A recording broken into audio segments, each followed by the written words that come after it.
Evidence documentation to quash fraudulent charges, Sault Ste. Marie police case. Executive summary of evidence supporting quash motion. The provided documents collectively demonstrate a pattern of systemic misconduct, procedural violations and abuse of authority by the Sault Ste. Marie Police Service, SES-MPS, supporting Mr. O'Neill's claim that the charges against him are fraudulent and maliciously prosecuted. 2. Chain of custody of provided evidence. 1. Primary source documents from Sault Ste. Marie News, Sudode. Reports on disciplinary actions and officer misconduct. Special Investigations Unit, CO reports on police-involved shootings and custody injuries. 2. Legal basis and procedural rules. Criminal Proceedings Rules for the Superior Court of Justice, Ontario, May 2024, governs admissibility and procedural requirements for criminal proceedings. 3. Personal prosecution files of Mr. O'Neill. Quash fraudulent charges, document, executive summary and prosecution table linking systemic abuses to the charges. God.pdf document, detailed evidence tables presenting legal elements, actus reus, mens rea, supporting evidence and timeline for quashing charges. 3. Evidentiary findings supporting the quash motion. 1. Pattern of police misconduct and systemic failures. Officer fired for fabricating report. SES-MPS Constable Craig Johnson was terminated for fabricating a police report, highlighting a precedent of misconduct and false reporting within the department. Multiple SEU investigations against SES-MPS. Fatal shooting of Nathan English during a mental health crisis. Serious injuries sustained by individuals in custody, with multiple investigations concluding procedural failures. Use of excessive force causing a civilian's broken arm during an arrest. 2. Procedural violations in Mr. O'Neill's case. Failure to adhere to criminal proceedings rules, Ontario. Non-compliance with pre-trial and evidentiary procedures under Rules 20, 30, and 31 for disclosure, admissibility, and exclusion of evidence. Absence of a proper judicial interim release, Rule 20, application or bail hearing despite prolonged detention.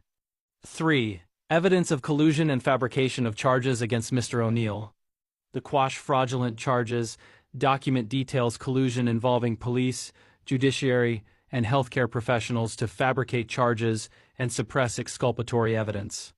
The God.pdf document outlines actus reus, false imprisonment and use of force with fabricated evidence.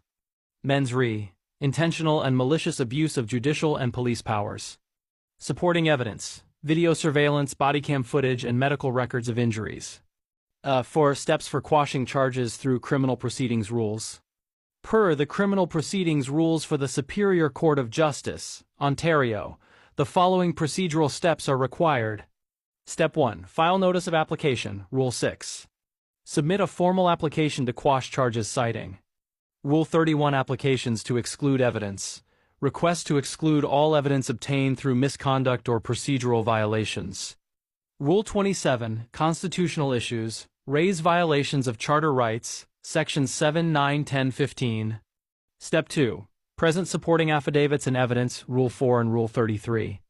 Include sworn affidavits from witnesses and experts, for example, trauma specialists, and attach documented evidence, videos, CO reports, medical records. Step 3. Conduct pretrial conference, Rule 28.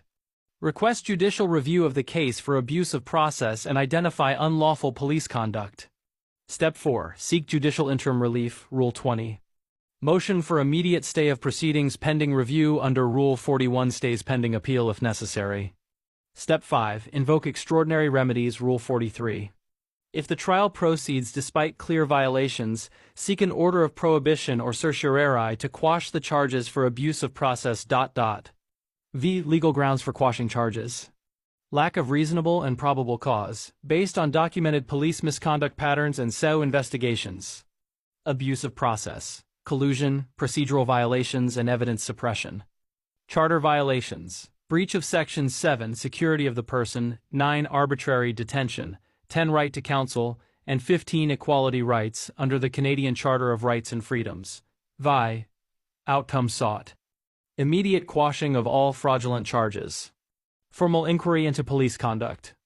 Public release of bodycam and surveillance footage, compensation for damages and legal costs. Systemic reform recommendations submitted to the Ministry of Justice.